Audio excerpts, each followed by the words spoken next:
Hi, I'm John DeDakis, and you're one to one with me. And I'm one to one with Hank Phillippi Ryan. Hi, Frank. How are I you? mean, you're not Frank, you're Hank. Well, Um, I will tell you something, and this is really inappropriate, but I used to be married to someone named Frank, oh, my. and we were interchangeable. People would call me Hank and him Frank, or him Hank and me Frank, or whatever it was. It didn't matter. And so I am used to answering to that. I knew exactly who you were talking about. Okay, well, let me just tell people a little bit about you. Hank Phillippi Ryan is the USA Today best-selling author of 13 suspense novels. Her crime fiction has won multiple prestigious awards, including 5 Agathas, 4 Anthonys, a Partridge in a no, Ha ha ha. and the Mary Higgins Clark Award, among others. She's also the on-air investigative reporter for Boston's WHDH TV, where she's won, get this, 37 Emmys and 14 Edward R. Murrows. Her latest novel is entitled Her Perfect Life. It's a chilling psychological standalone about fame, family, and revenge. It received starred reviews from Kirkus and Publishers Weekly, which called it a superlative thriller. And I can attest to that. I'm reading it now. I haven't finished yet, but you're definitely holding my attention there. Thank you. Thank you for doing this. Oh, my pleasure. It's lovely. It's lovely to be here. I'm glad to get to chat with you. I've missed talking to you at actual author events, so this is the second best thing. Tell us a little bit about Her Perfect Life, because I know it talks about fame, talks about journalism. So give us the thumbnail. Oh gosh, there was a thing on Twitter that said, "Tell us about your book in 4 words." And it's interesting because I thought, well, that's really easy. I could do that. How hard can that be? And then I realized that it wasn't that easy to describe the novel in 4 words. So I took five, and that is sisters, betrayal, guilt, fame, and revenge. And you think about how all those can go together.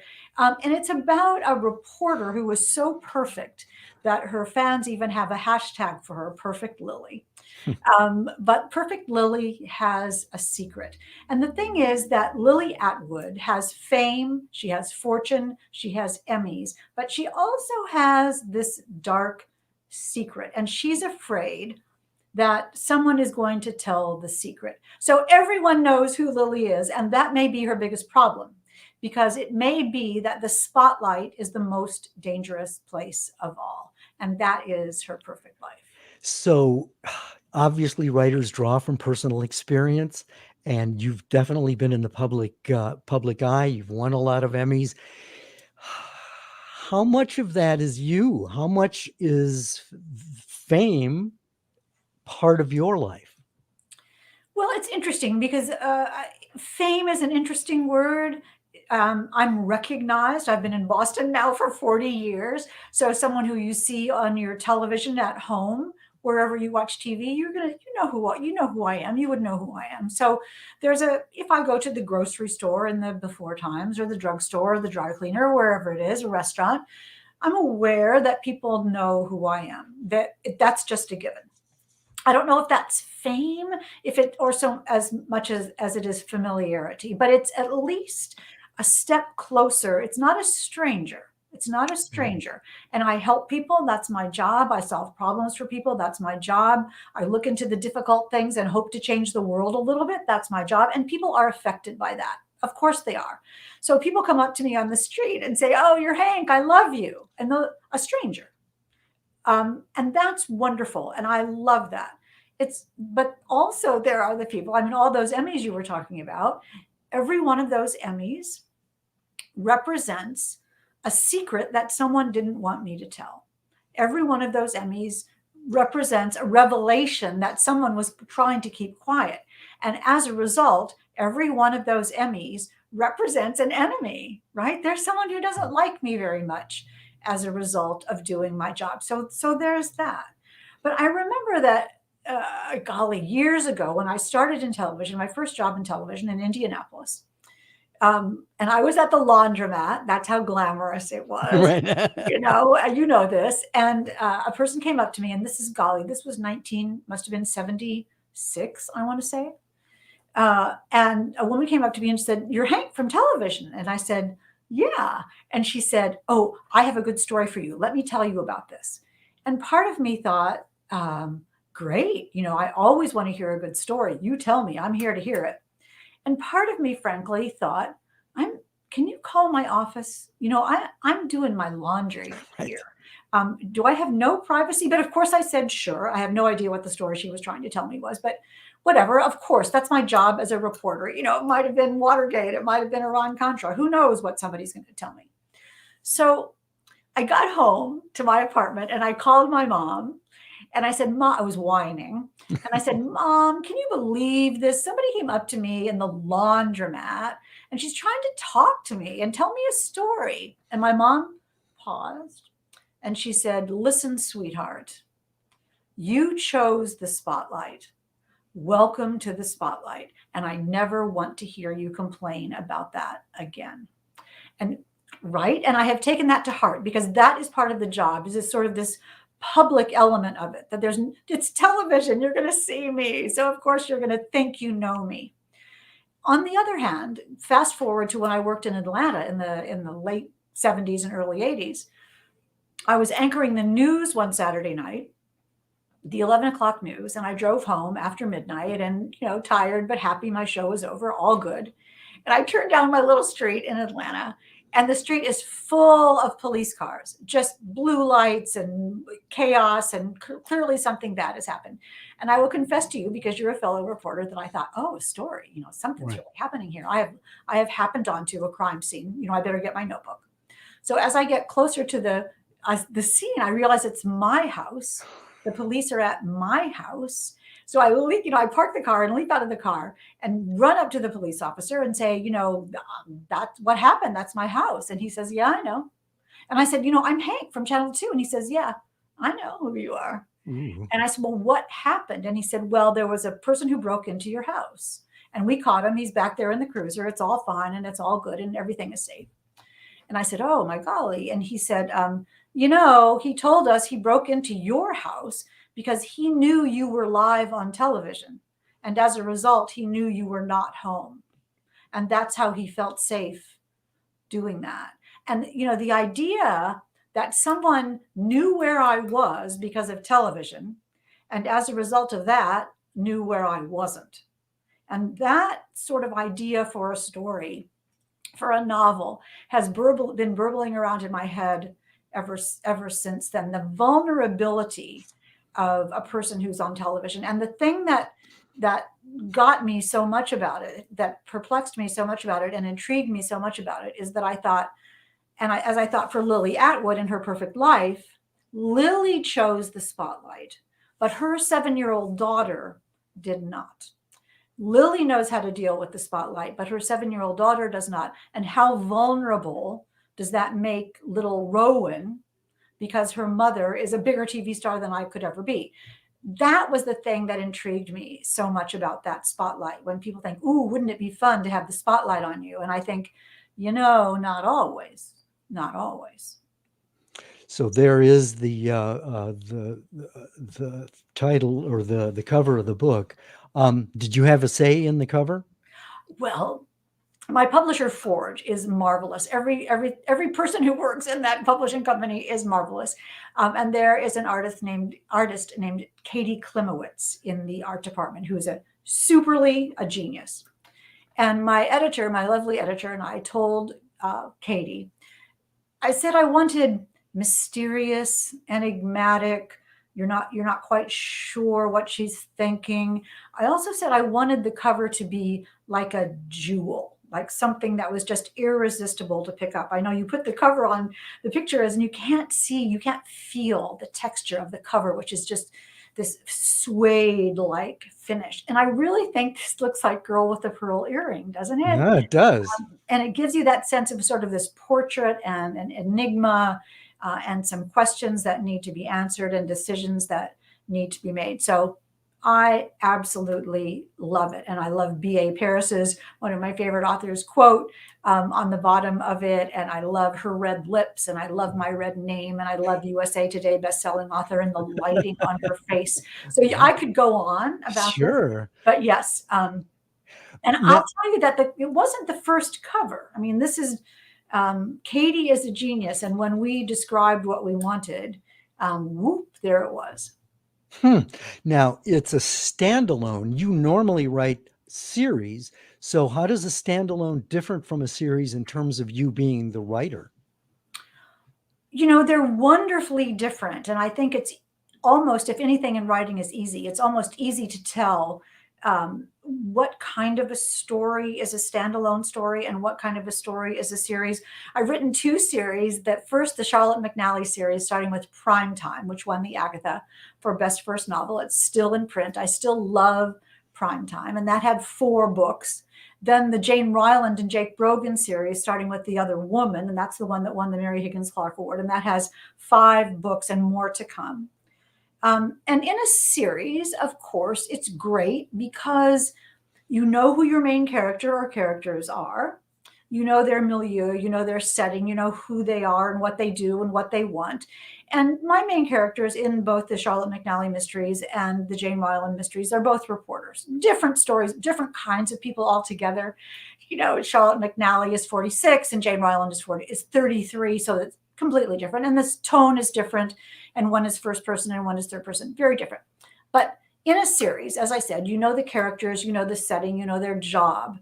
And that's makes it a little easier. What makes it more difficult is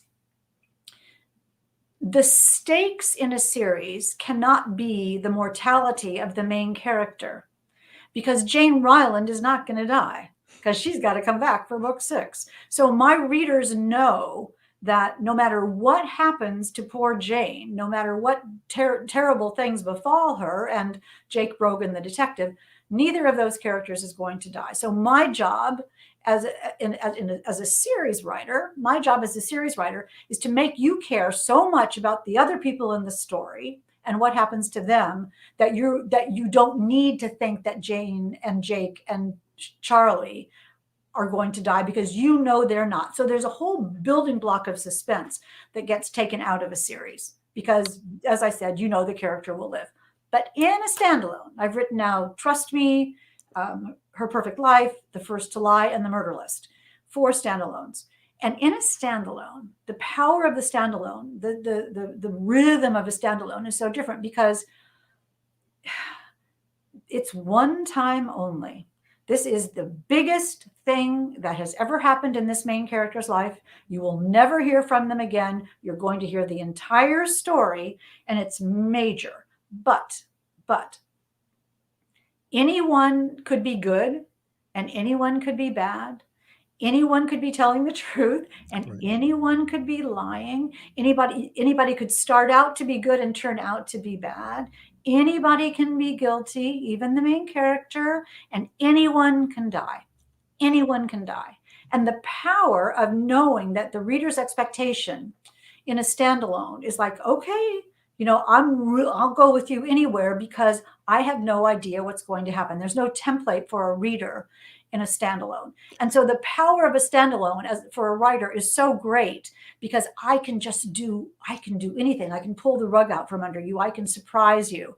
And that's my goal in a standalone. So does that mean then that a standalone is more fun to write, easier to write? It's not easier because, think about it, John, you're starting from scratch and everyone has to be, there's a Hank DNA to a story, I think, but there are different main characters, there are different settings, there are different goals, there's different problems, there's different motivations, there's the history and the backstory of all the characters are all different. You're starting from completely ground zero Mhm. in a standalone story. So that's harder. In a series, you there's some things that are set, you're Yeah. going from that. Right. So each of those series and standalones, each has its pluses and each has its minuses, and each is just as much fun to write. And nothing is easy. The word easy does not come into this. You know this. I The know. word easy does not come into writer world, not ever at all. Now, it's my understanding that you're a seat of the pantser. You just kind of let her rip and see what flows. Is that pretty much the creative approach that you take, or are you also a planner? Um, I am really, I have no idea what's going to happen next in a book. I have no idea. And some people say, oh my golly, how do you do that? Right. And I think, I've been a television reporter. I've been a reporter since 1970, but I've been a reporter for a long time. And when I'm researching and reporting a story, I don't know the end of it, right? I don't know what's going to happen in the end. I'm following leads and tracking down clues and doing research and doing interviews and looking at documents and putting the puzzle pieces of the story together to find out what the ending is. You know this. If I knew the ending of a news story, it wouldn't be new. Right. Just be some story in the B block, right? That everybody already knows. So, but an enterprise investigative story, you can't know the ending. The whole point of it is it's this treasure hunt to find out the ending. And I've talked to Lee Child about this, and he and I agree that this journalism background allows us to to just sort of take one step at a time, one sentence at a time, bit of dialogue at a time, one event at a time, and see what naturally happens and what someone would really do. I mean, I say to myself, what does someone want?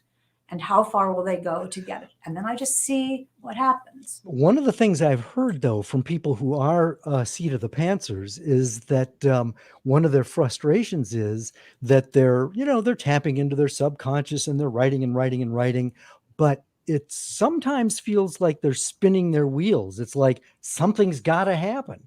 And so does that also frustrate you at all? I mean, go ahead. I have another follow-up, but Well, answer no, that.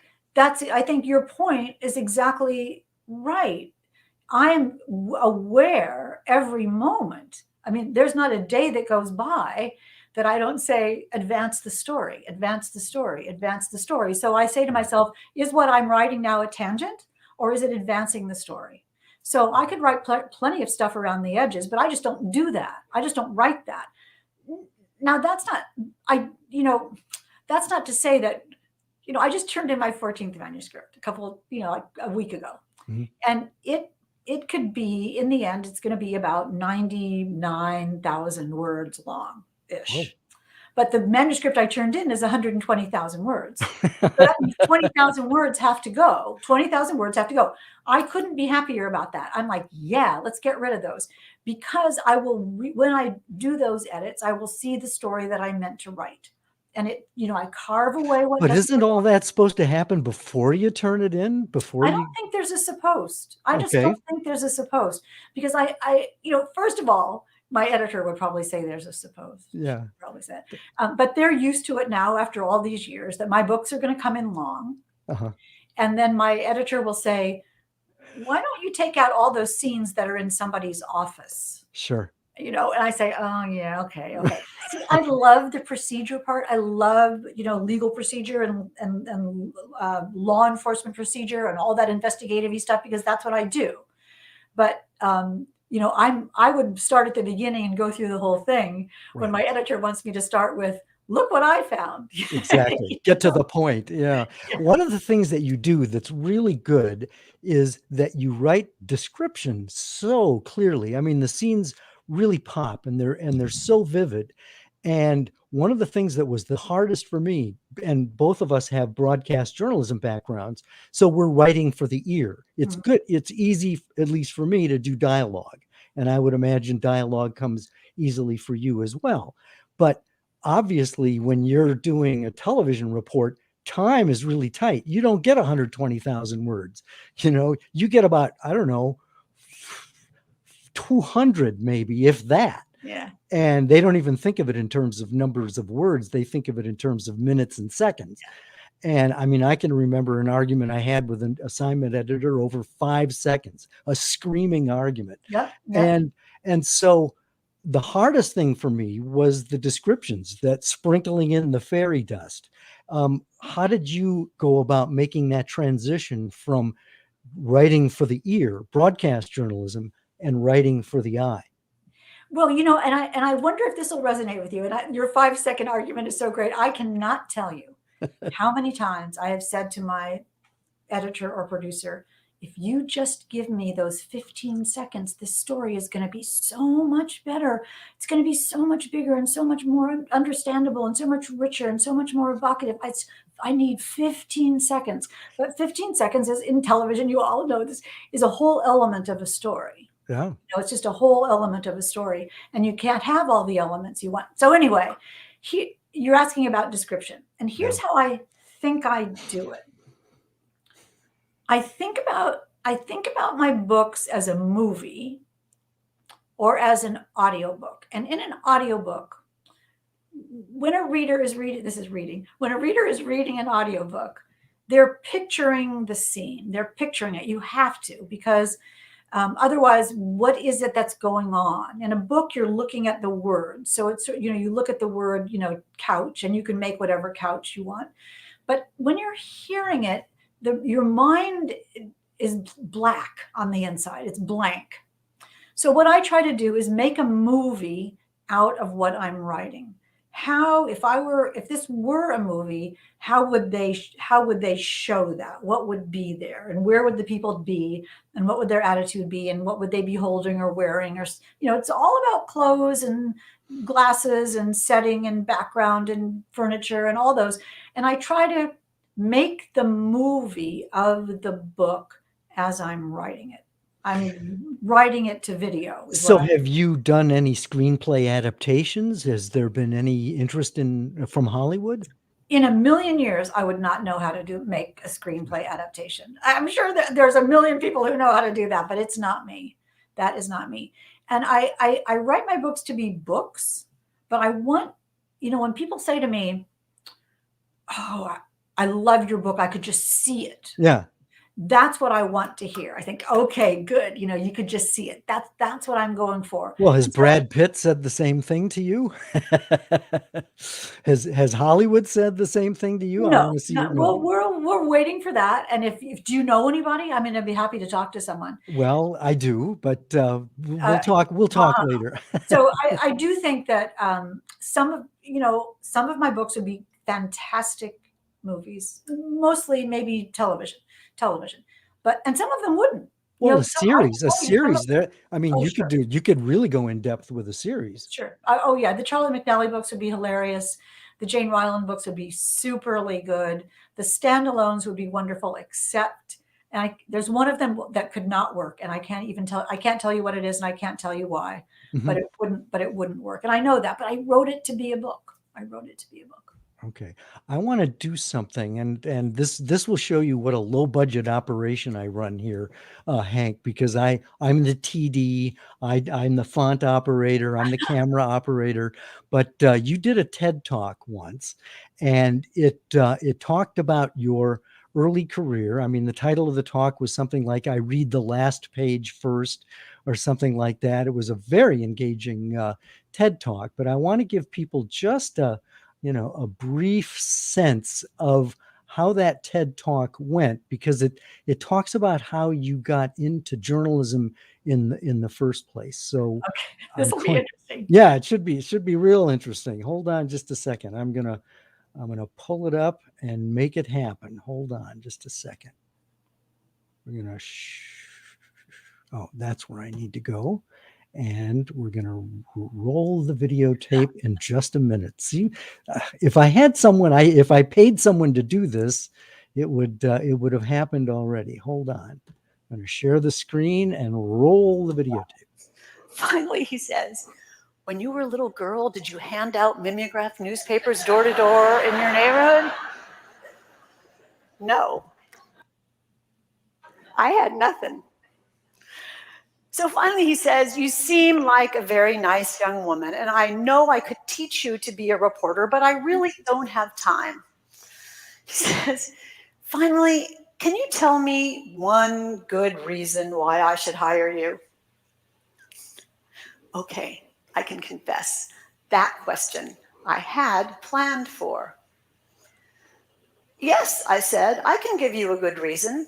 I said, it's 1970 and your license is up for renewal at the Federal Communications Commission and you don't have any women working here.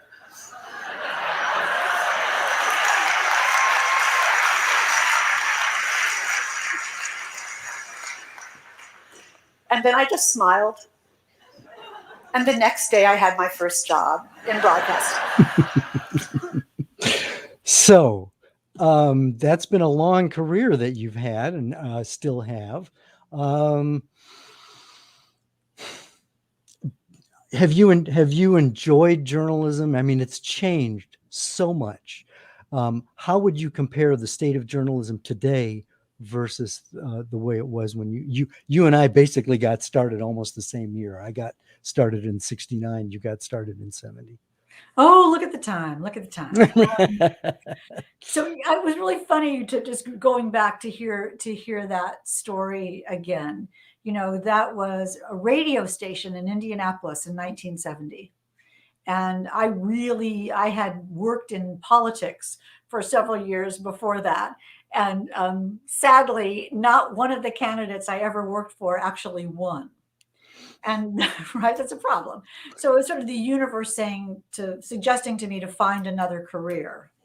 And I decided that I had always wanted to change the world a little bit, and then maybe journalism was the way to do that. But you know, this was a time of real change in 1970, and the equal opportunity laws had just gone into effect. So I had done my homework, and I sashayed myself into that job with no experience whatsoever. And I have to say that after I was hired, I went home every night for 2 weeks and cried because I had no idea. I mean, this learn on the job thing. There was jargon and there was script style and there were all kinds of, I was editing my own radio stories on audio tape with, slicing and putting the editing tape on it, all that sort of stuff myself. Yep. And I had no idea. And it took me about 2 weeks to realize, and I promise you, I'll get to your point. It took me about 2 weeks to realize that I really loved this and I could really do this. And that with that sort of crazy presenting myself to a news director for a job that I was not qualified for, and sort of pushing my way in with the law and with the sort of audacity, that I had really found my calling. I had really found my calling in journalism. So I remember one of the first stories I did, though, about how news has changed. And again, this is 1970-ish. I was covering for radio.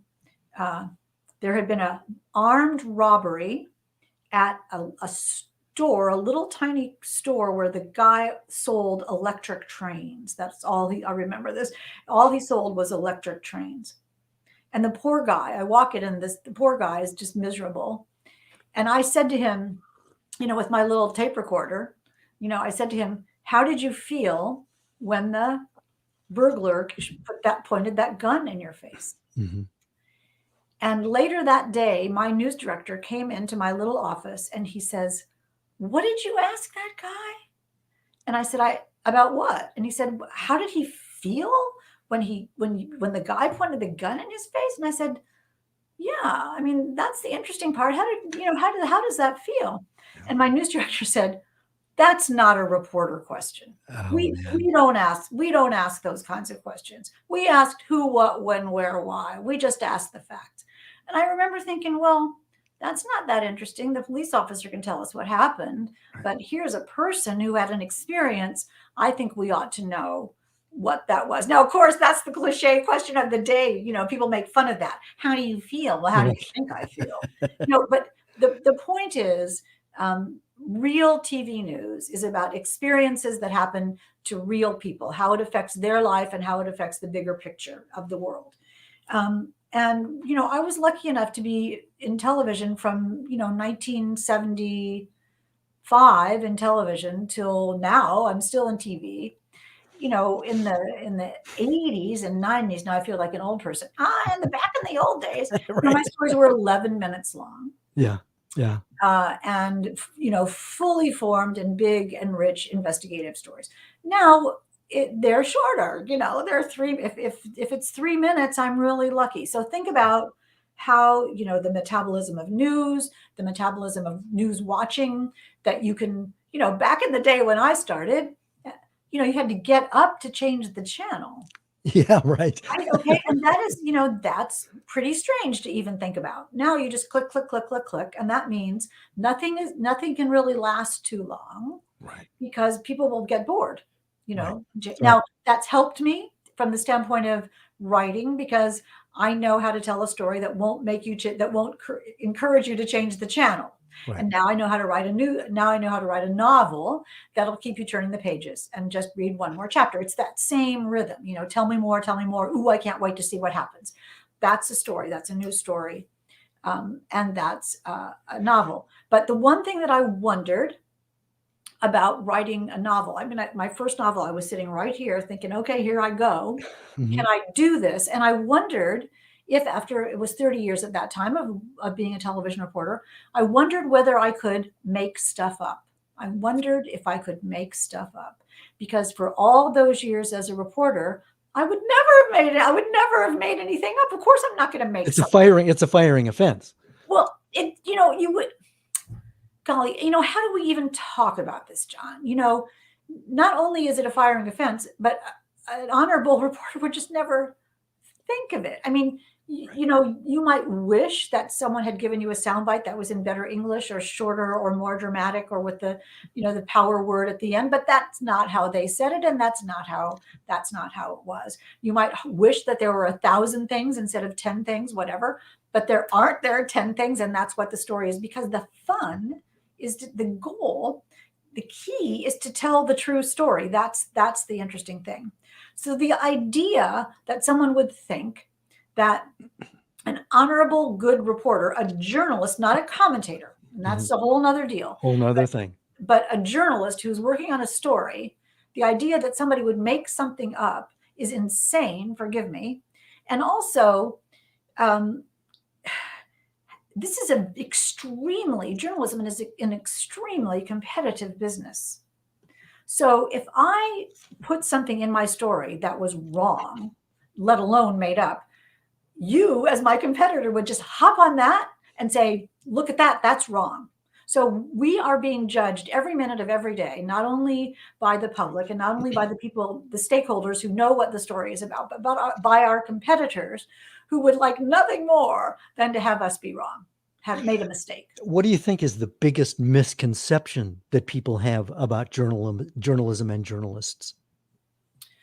Oh gosh, how many times, and this makes me so sad, how many times has someone said to you, oh, you reporters? I mean, think of the words they use for reporters: vultures and predators and vipers, and all of them seem to be predatory. Enemies of the American people. Enemies of the American people. Nothing could be farther from the truth, please. Or a circus, or a pack, all these sort of predatory things. And that is just, it makes me so sad, because nothing could be farther from reality than that. Our jobs are to reveal what's really happening. And it's what we say is what a good reporter says is true. That is, So if you're on the receiving end of your questions, it can feel like a vulture, perhaps, if I've got something to hide, right? Well, yeah. I mean, I can be persistent. I cannot let someone off the hook. I mean, I remember, golly, again, a story. We were doing a story about trihalomethanes in the water in a town in Massachusetts. It's a carcinogen that happens as a result of decomposing leaves, something like that. And if you're listening and that's wrong, it's something like that. Okay, this is a million years ago. Right. So I was interviewing the town water commissioner about the THM levels in the water in whatever town this was. And the guy says, I said, so did you find, what was the THM level in the water? And he says, we have no evidence of THMs in the water in Lynn. So I said, okay. I said, have you ever looked? And he says, no. So does that make me a vulture? That I wouldn't let him, when he said there was no evidence of THMs, should I have just said, okay? The answer to that is we don't know because we never looked. Okay, that's a fine answer. Sure, We it's the don't know. truth. Yeah, That's the he truth. at least was telling the truth. And You he want to, could say that he was telling me the truth too, in a kind of a way. They don't have any evidence. And they practiced that. They decided to say that. And again, let me just keep going about this for 1 second. Mhm. Why? Why did they decide to craft that answer to see if I would buy that? To mislead you, to make you think that your life was different from the way that it really is. Now who's the bad guy in that situation? Like me? I'm not the bad guy. right, exactly. Tell me about you won an Emmy for your coverage of 911. Oh, that's so interesting. What a good question. I'll make this as brief as I can. And sometimes people say, where do you get your story ideas? And this is such a good example of that as well. We got a call from a woman who said that her son had been choking. He's fine now. He's fine. He was fine then. All good. That's not the story, and don't worry about it. Her son was choking. Little 4-year-old son was choking. And she called 911 because she didn't know what to do. And after some amount of time, and I don't know, a minute, the ambulance was not there. And she called back and said, my son is choking. My son is choking. I called for an ambulance. And they said, we're at your front door. And she's like, no, you're not. No, you're not. And it turned out that her address in the 911 database in Massachusetts was wrong. It was just, the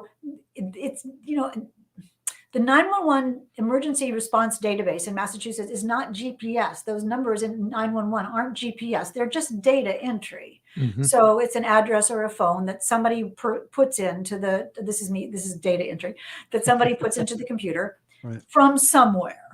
So if you move, or if you get a new phone number, or both, or somebody makes a mistake in data entry, the ambulance or the emergency responder, police and firefighter, are going to wind up at the wrong address because there's a data entry error. So I thought, if that happened to her, how many other people did that happen to? So we made a public records request in Massachusetts for all of the times that an emergency responder, police or firefighter, ambulance were sent to the wrong address in Massachusetts. And we were told, I think the first answer was, we don't know that. So I said, okay, do you keep track of that? Do you keep track of it? Is there a thing that you keep track of? Yeah, there's a thing. It's called a discrepancy report. Every time there's a mistake, there's a discrepancy report. Bob, I say, okay, great. I would like all the discrepancy reports for Massachusetts, every city and town in Massachusetts, 351 cities and towns in Massachusetts for the past 3 years. They're like, no, that's not a public document. Those aren't public documents. I say, you are the State Emergency Telecommunications Board. This is a state public records request. You are a state public entity. Give me those are certainly public records. Those are certainly public records. And I think I said, you can redact the phone number and the person's name. I don't need to know that. I just need to know that something went to the wrong address. No. So finally they gave us some of them, which they said was all of them. Oh no. Finally, they gave us some of them. So we do this story about the 911 discrepancy reports, and they're like, yes, this is all of them. Yes, this is all of them. And I just started thinking, this cannot be all of them, because I had sorted them, and there were some cities and towns that didn't have any. And I thought, that just can't be true. That just can't be true. There can't be cities and towns that don't have any mistakes. So I made another public records request, and I said, this time I want all of them. I want all of the ones you have. And this time the board said, we're not giving them to you. We're just not going to give them to you. They're not public record. We gave you all we can, and that's all you're going to get. So we appealed to the Secretary of State's office, who was the arbiter of public records in Massachusetts. Are you guys going crazy now? You're like, oh my golly, what is she talking about? No, this is made a great. public records request to the Secretary of State's office, which said that the state had to give them to us. The state still wouldn't do it. So we had to appeal to the Attorney General to say, you have to make them give us these records. You have to make them give us these records, which they did. And one day at my office arrived this big corrugated cardboard box, filled with individual pieces of paper. it was like somebody like take 75,000, it was really 6,000. So let's say 6,000 pieces of paper, random, and just swooped them off a desk and put them into a corrugated cardboard box. And they're like, here, sister, you wanted these? Here they are. And they were just random. So I spent a weekend on my living room floor sorting 6,000 pieces of paper into 351 different piles for every city and town in Massachusetts. And at the end of that Sunday, I was the only person on the planet who knew how many mistakes police, firefighters, and ambulance drivers had made, been told to go to the wrong address, in the case of an emergency call. And it was shocking. It was crazy. They knew it. They knew where there were mistakes. They didn't fix it in the database. And did those mistakes lead to deaths? They led to fires. We found fires. We found all kinds of disasters. I'm not sure that we found anybody who had died, but it'd be hard to know because they had taken all the names off. So we had to sort of crisscross events in a certain town on the day that this report had been filed, and what was it that happened in the town on that day. Right. So we had plenty of people who had no idea that they weren't the only ones who had been harmed by a firefighter being sent to the wrong address.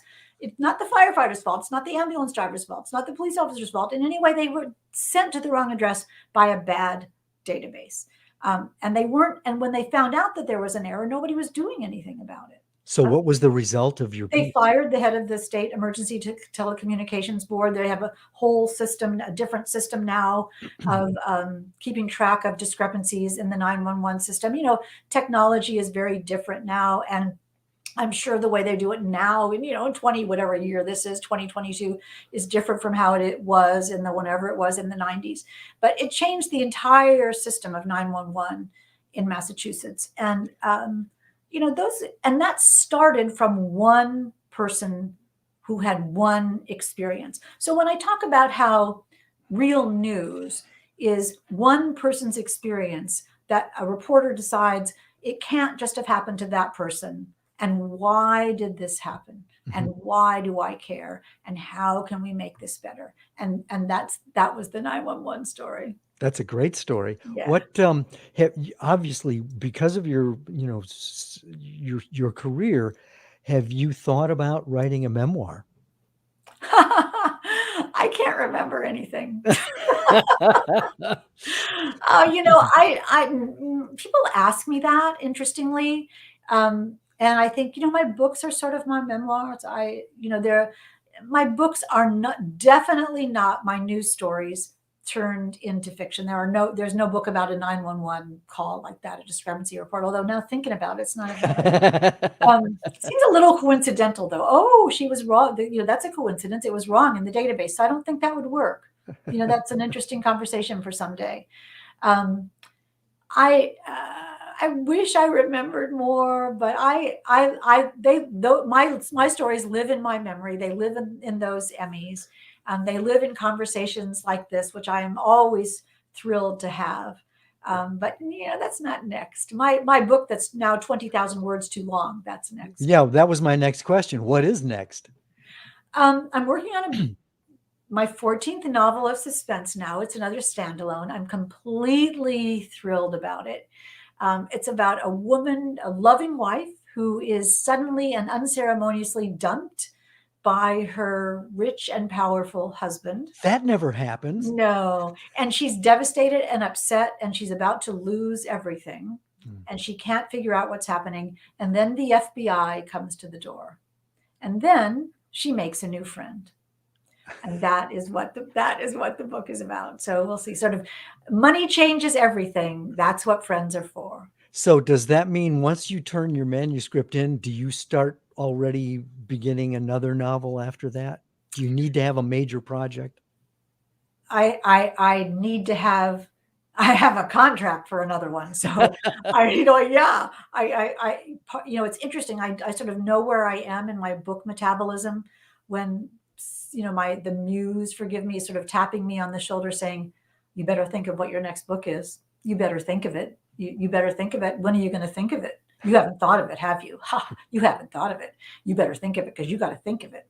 And so I will think of it. I will think of it. Is there pressure now that you've been so successful?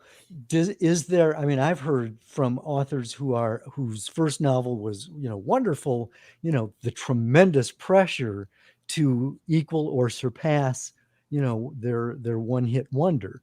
Do you come across that same kind of, I don't know, self-flagellation, self-doubt when it comes to, writing your next novel? I have self-doubt every day. I mean, every day. But let me say that one of the things I've learned in television, I mean, I remember I had this, and I promise you this is apropos of writing. I was in the edit booth with my editor putting together the video for a story. And at one point, and this is years ago, and at one point I said, his name is Collins. Oh my golly, Collins, we don't have this. We don't have this. We don't have the video of the thing. And I forgot to ask about the thing. And we don't have this. And this story is not going to work. It is just not going to work. And then Collins says, it always works.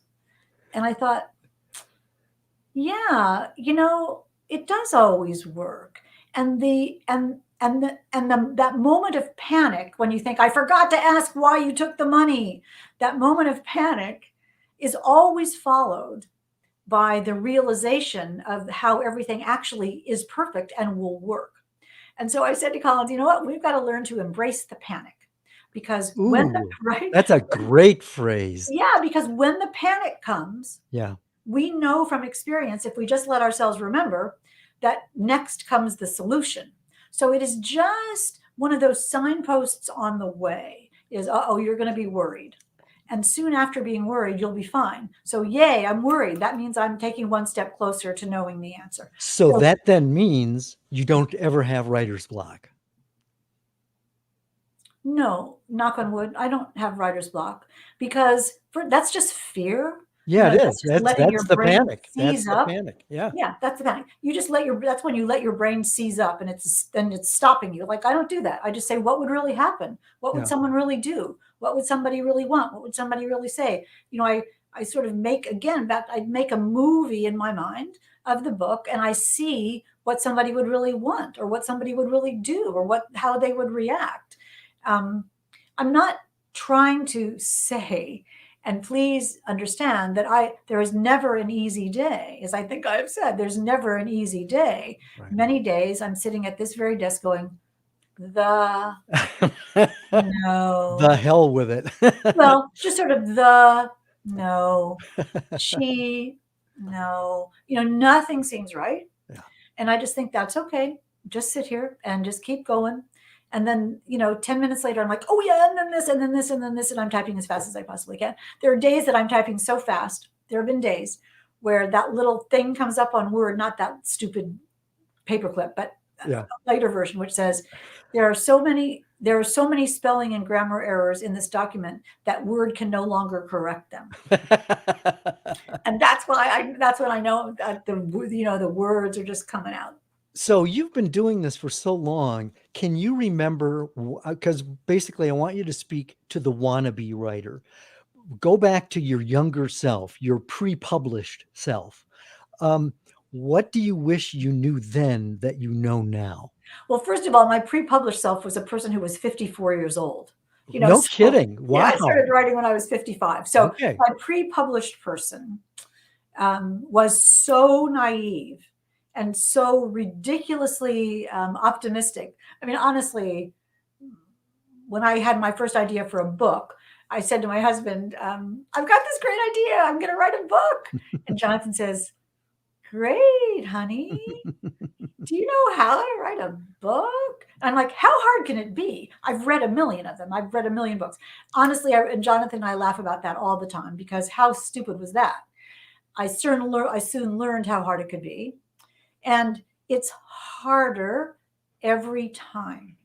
It's harder every time, because one of the things I don't want to have happen is to have, the thing I do want to have happen is have people say, ooh, she's getting better. Ooh, this is, her new book is always better than the last. And I thought the last book was so great, but the new book is even better. that's the challenge that I do to myself. How can I be more compelling, more emotional, more riveting, more unique, more surprising, more of a page turner, bigger, cooler, Do you set, smarter? do you meet your own expectation? I don't know. I mean, every book gets 100%. Every book gets all that I have. And so that's what it is, isn't it? I mean, that's what it is. I've never looked back on a book and said, oh, But okay, but now I'm a newbie. Let's say that I'm listening to this interview and I want to write a book. You've just discouraged me because it's so hard. hard is good. Hard is what you want. There is nothing that's going to keep me away from doing this.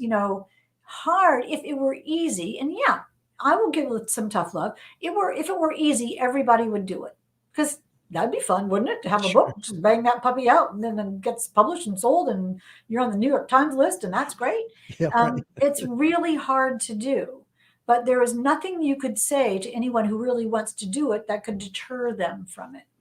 And that's part of the deal. And every day that you feel discouraged, the next day, something fantastic is going to happen. You're going to be full of delight and full of energy and full of fuel and just power ahead.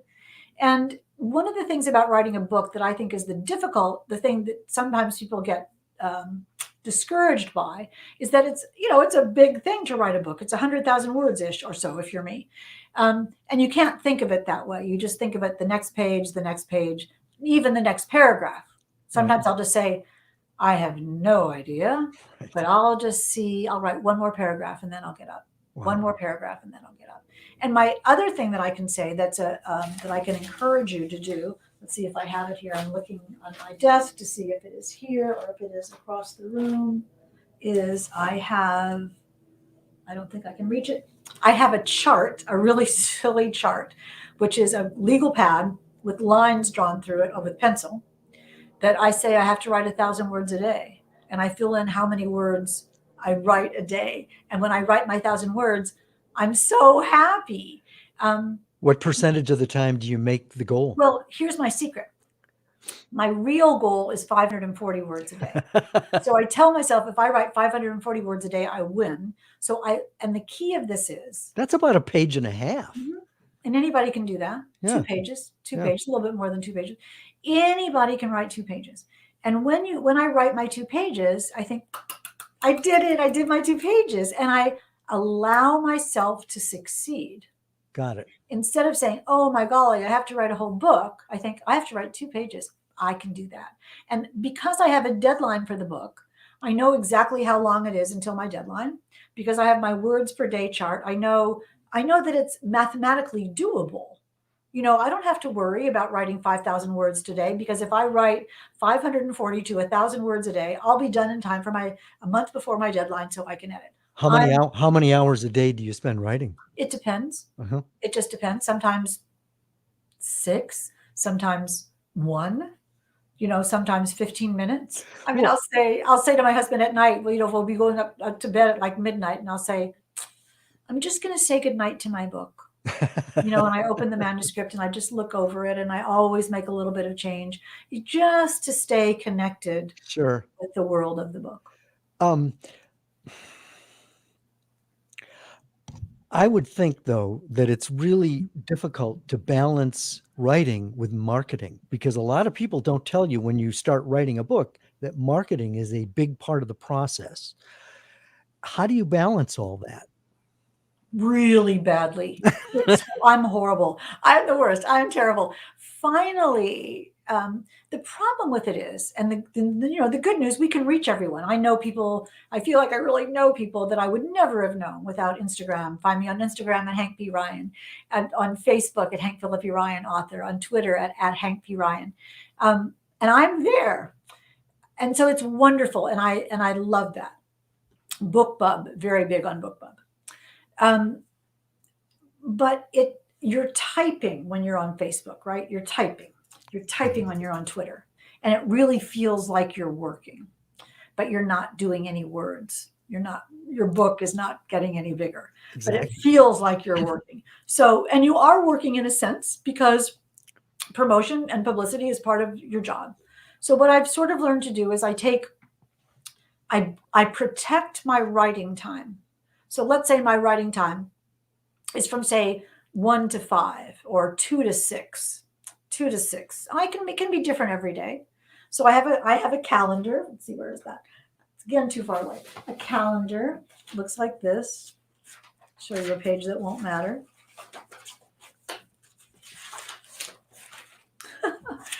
That says, looks like this. Uh-huh.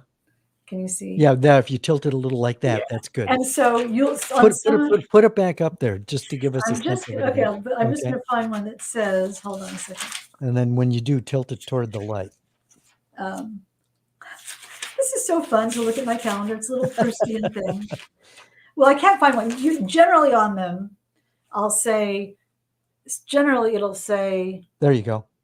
Generally, it'll say write, and there'll be a chunk of time that's blocked out, and I actively make that time. I'm just trying to find that, and I actively make that time. Usually they look like this. Okay, hold on. Let me go solo on that. Yeah, that's good. And can you point to it to No, it's decipher hard to that? see. So you can't decipher it. I can Right. decipher it. Okay. So the key is just to stay a little, like a schedule for yourself, a little Right. focused, a little organized. Uh-huh. And so when I am doing my administrative stuff, Twitter, Facebook, Book Club, Instagram,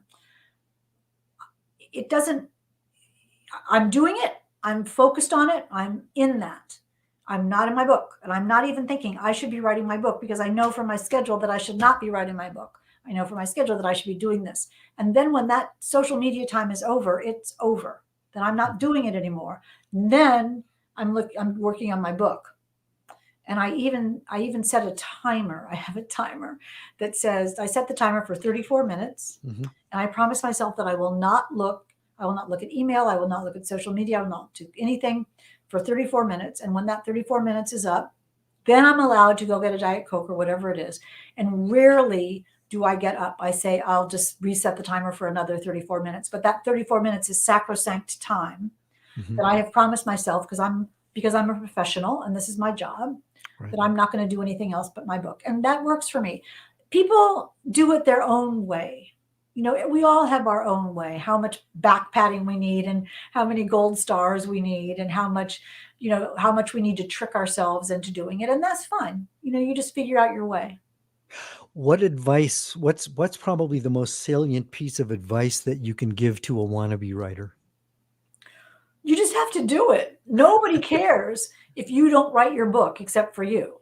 Mm-hmm. There's nobody who's going to be calling you and saying, how are you doing on those words? Are you really thinking about that? How's your story? Do you have motivation? Nobody's going to call you, because everybody's going to be like, yeah, don't write it, because I'm going to write mine. So don't do it. So you have to, you think about when you're at a day job and what you want to do is please the boss. You do anything to please the boss. Well, now as a writer, you're the boss. And you're your own boss. And how are you going to make yourself happy? How happy do you feel when you do your words for the day? How happy are you when you make progress? Just please the boss. Sit down and write the best possible book you can. And I know that sounds like this is stupid advice. And everybody thinks there's some secret that only if they knew, they would be a big time best-selling author, like who you pick a person. And what those people do is they write their books, that they write the best possible book that they possibly can every time with blinders on. And that's what I say to do. How did you learn? Did you go to writers' conferences? Did you buy books about craft? How did you teach yourself? You see, I've been writing stories. When I started writing fiction, I've been writing stories, since I was 25, a story a day, right? With a beginning, middle, and end, with a character who you cared about, with the problem that needed to be solved, where the good guys win and the bad guys get what's coming to them. And in the end, you get some justice and you change the world a little bit. That is exactly a book. That is exactly a book. So I didn't really do that. I just thought, okay, you can be longer and you can make stuff up. Yeah. Well, and you'd read so much that you already knew what the gold standard was. So it's just a matter of emulating the ones you appreciated, right? If yes, in a kind of a way. I mean, that it isn't that easy, but let me put it this way. I have read so many people's manuscripts and critiqued so many people's manuscripts. And some of them are fantastic. I mean, just, enviable. And some of them, I want to say to them, have you ever read a book? Right. Because this isn't what a book is. Yeah. It isn't like that. It doesn't look like this. It doesn't sound like this. And so if you don't, I mean, you're talking about emulating people that I love. Yes, I mostly envy the people that Right. but the writers that are so intimidating that you think I could never write anything that's this good. But Yeah. you just put that aside and reach for heaven. But um, you need to read all the time to see what a story is. And I'm always so baffled when people say, "Oh yeah, I don't read it. I can just write. I can write that." And I honestly, no, you can't. No, you can't. It's not about. It's about the rhythm. It's about the music of the story. It's about the beginning and the middle and the end. It's about a person that you care about and a problem that needs to be solved. It's all about why you care.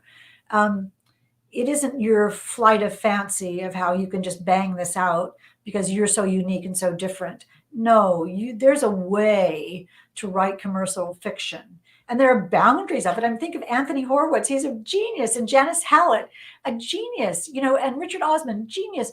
From, Lisa Unger and Lisa Gardner and Lisa Scottolini and Lisa Jewell. The four Lisas are, take your breath away with how good they are. And they understand exactly what it is that they're doing. They're unique and they're special, like so many more I could have named. I could sit here for days, but they know what they're doing, and then they give it their own voice, and that's the key. You do a lot of traveling. You do a lot of speaking at writers' conferences. We keep running into each other on the circuit a lot. You're very much in demand.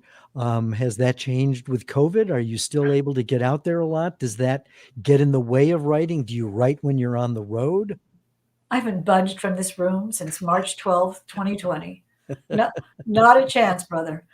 No, no, no. I have like my darling vaccinations and my darling booster, and I'm the carefulest person in the world. But this is, this is when you count your blessings and say, it's okay that I stay home. It's okay that I write.